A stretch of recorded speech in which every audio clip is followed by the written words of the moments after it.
Chapter 7. Two Trees. With his fists tightly clenched and a glare that could freeze the desert sand, Richard stood pondering his next move. What does this guy want? Who does he think he is? He couldn't believe that it was happening to him, the great Richard Gaspar, one of the finest violin players in the world. He had dropped everything, flown from New York to Nevada, driven through the desert, handed a man he didn't even know a check for $35,000, then watched him burn it to ashes. Now he wants me to give him another check out of my own account? Richard was fuming more than the Luthier's varnish pot. Richard knew that he could be playing on the Guarnerius at that very moment if he hadn't let his emotions get the best of him. He also figured that if he headed out right then and caught the evening flight, he could be playing on it the next morning. That would be the safe thing to do, the sure bet. That's who Richard Gaspar really was, just like his grandfather's silver cups had told him. He wasn't a gambler, and he didn't like having to trust anyone for anything. Yet, as he stared into the Luthier's eyes, the sweet sounds of the golden brown violin still lingered in his soul, and the massive voice of the black violin crashing through the concert hall still rang in his ears. Could this Luthier really do it? Or was he going to waste Richard's time like all the others? $35,000. Then he had to wait 6 more weeks to find out. Richard turned away from the Luthier. If I could only ask Michelle. Michelle came back to Richard's house the very next morning. Can Richard play? Michelle stood in the doorway with fresh white bandages covering her wounds. Well, I don't know, Elaine replied while glancing down the stairs to where Michelle had been injured the day before. Richard was hiding behind the study door, listening to every word. I believe he's in the study finishing his lesson, Michelle. Would you like me to ask him for you? Apprehension was written all over Elaine's face. That's okay, I'll do it, Michelle daintily replied. She hobbled toward the study with Elaine following close behind. Richard backed away so he could pretend that he had just closed the lid of his violin case as Michelle shuffled around the corner. Would you like to play? Richard, knowing that his mother was just behind the door, responded in an exaggerated, eloquent tone. It would be my pleasure, miss. Richard then bowed and graciously took Michelle's arm. He escorted her past his mother and offered, please, after you, while swinging open the front door. Richard wasn't sure why he did it. He figured that it was worth it, though, just to see the look on his mother's face when he glanced back. He really did feel bad about how he had acted the day before and wanted to make it up to Michelle somehow. When he thought about how much he had hurt her, it made him ache inside. But most of all, for some reason he couldn't explain, he wanted to see what this girl was all about. Richard had never spent much time with other boys. Maybe it was because his interests were so different. He spent more time playing the violin than they spent watching television, and most boys his age watched a lot of television. Maybe it was because he was an only child and had never learned how to get along with other children. He didn't know why. He just knew that that's the way it was. Richard was expecting Michelle to laugh and say something after they walked out, but she didn't. Michelle never did say anything about the act he put on in the study and his opening the door like a stately gentleman. In fact, he got the impression that's how she thought it was supposed to be. He wondered if it was because he lived in a big house, and she thought that was how rich people normally behaved. After all, she did live in the old Pritchard home in the poorest part of town. "What do you want to do?" asked Richard. Michelle stopped. "Talk." "Talk? I thought you asked if I could play." Michelle waited for Richard to directly face her. She looked down at the bandages on her knees. Richard suddenly realized how easily Michelle could communicate with just her eyes. She didn't need many words. "I guess you're right," Richard agreed. They crossed Maple Street and headed toward the city park. It was a clear, sunny morning. When they got closer, Michelle began peering through the fence toward the center of the park. She seemed to be carefully searching for something while setting the pace and leading the way. As soon as they entered the large metal gate, Michelle headed straight toward two trees, standing about 5 or 6 feet apart. She sat down with her legs sticking straight out. Richard followed her example and put his back up against the other tree. As he extended his legs, the bottoms of their shoes just touched. Richard had the feeling that Michelle had planned it that way. He thought, "She really is different."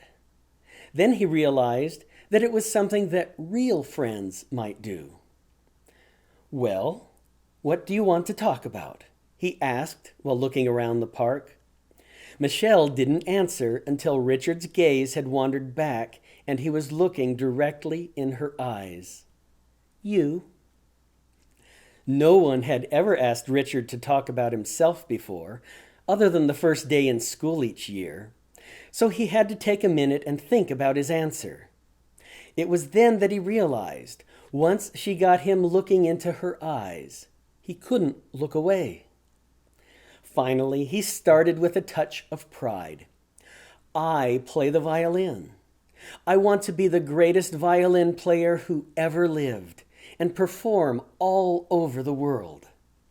He waited for Michelle's reaction. She sat smiling and waiting for him to continue. "I'm pretty good at video games. I like to swim, especially diving, and I collect coins. I have a complete set of buffalo nickels," he added while lifting his chin and waiting for her reaction again. Michelle just sat against her tree, smiling.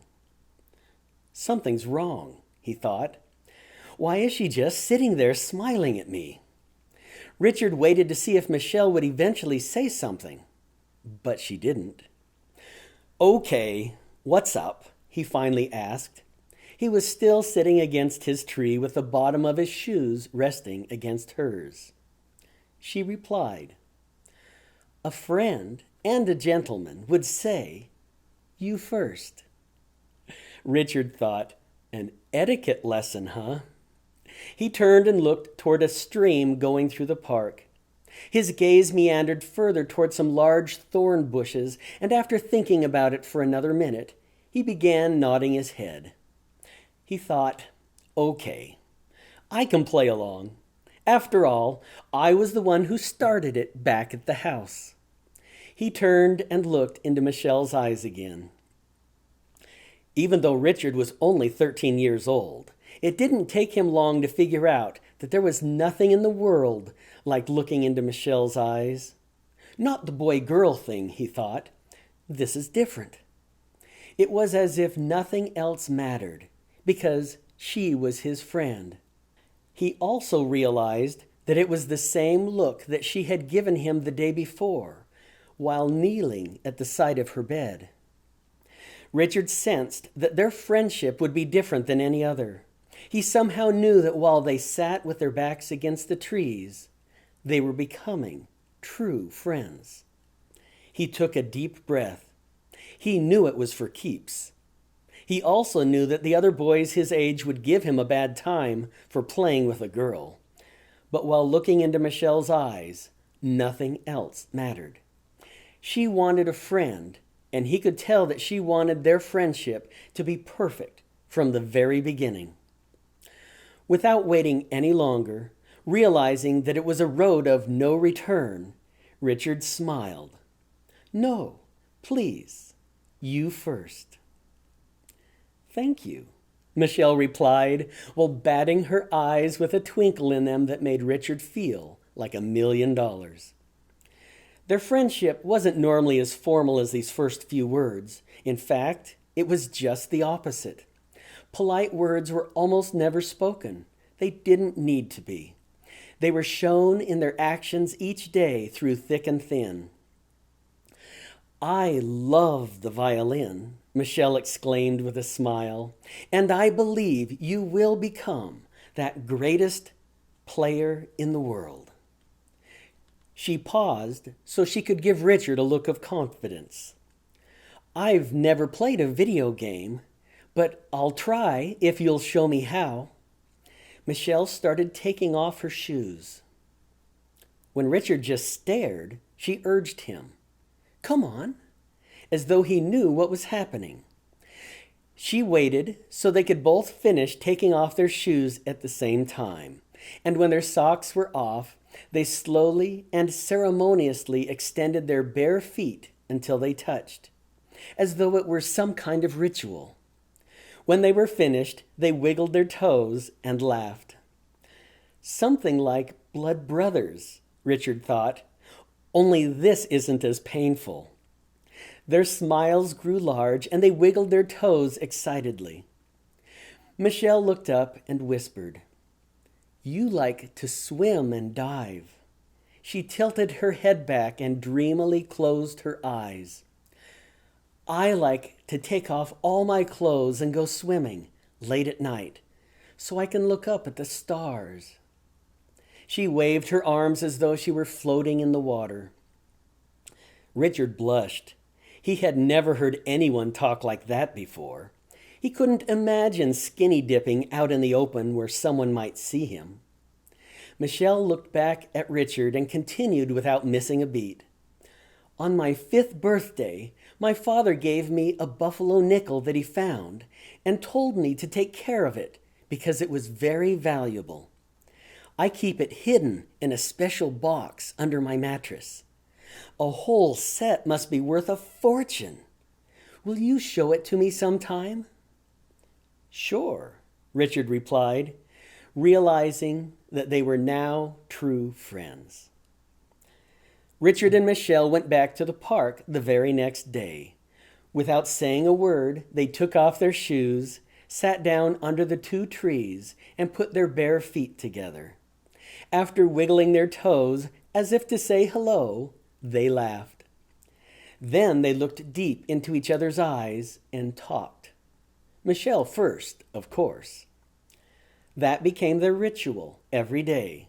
Even when it rained or the wind blew, it was always the same. It didn't take long for Michelle's scrapes and bruises to heal, and soon they were running and playing all around town. In the mornings, Richard practiced his violin while Michelle helped her mother. In the afternoons, when they were both free, they met between the 2 trees and headed out from there.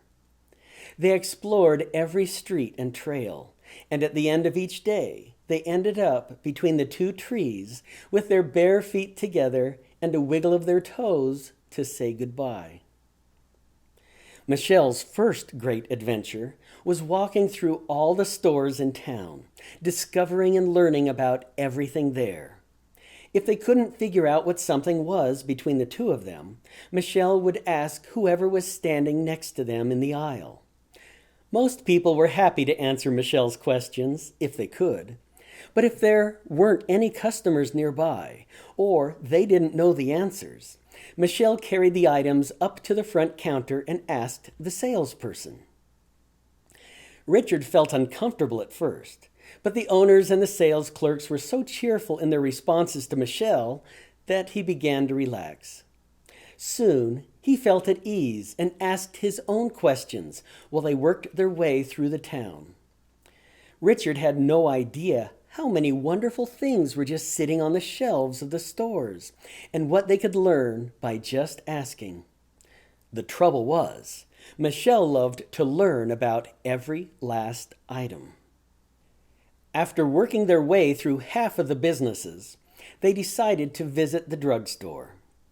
Mrs. Becker, the neighborhood gossip, was standing right next to them when Michelle walked up to the counter and asked what some of the items were for and how to use them.